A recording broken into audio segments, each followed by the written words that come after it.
Early stage founders, and this is certainly more true for the first timers, Lenny, than the veterans, because they learn this problem.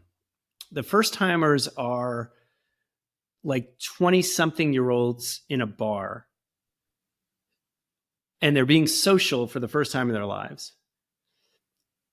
And anyone that makes eye contact with them is enough for them to say, I want to go on a date with you. That's it. There's no discrimination of any kind. Like, oh my God, they like me. I'm in. That's the mistake that hounds first timers. The veterans, and those we get our hands on, instead we say, let's imagine you could build your perfect customer in a lab, like Petri dish, and you grew them. What do they look like? And if you have any kind of install base, I'll ask the question. I just did this with the founder the other day. They are enterprise whale hunting business. They have 4 large customers. Like actually whale? Oh, okay, whale hunting in terms of large wealth person or actual whales? The extreme of enterprise selling. Okay, got it. I want to see a whale hunting startup. Okay, go on. I said, so which of your 4 customers is your favorite? Which one, if I got them on the phone, they would rave about you. They would be salivating openly with a chance to evangelize what you're doing for them. And they was like, oh, that's clear. It's this one of the 4. Great. Tell me about them.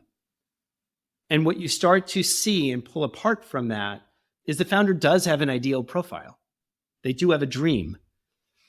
Now, there are all sorts of risks about is the world too small? Is it not a big enough market if they get too tight? And founders get so caught up in that, and it's a mistake.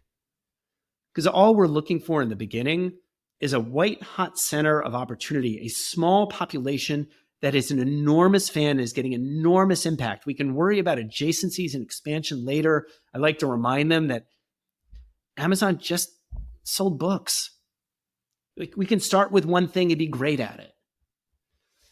So where the founders often get hung up on for us is that they've moved towards selling without contemplating ideal customer profile, without contemplating qualifications, without contemplating discovery questions that get to that, and most importantly, kill criteria of, if this is true, do not sign them, even if they want to go out on a date with you. I'm glad you said that, because that's exactly what I believe and I hear often on this podcast, is how underappreciated picking your customers and early leads are. And if you think about this funnel you described, figure out who you're selling to, how do you motivate them, find them, and then sell them. All this trickles down from who are you going after? Like, you know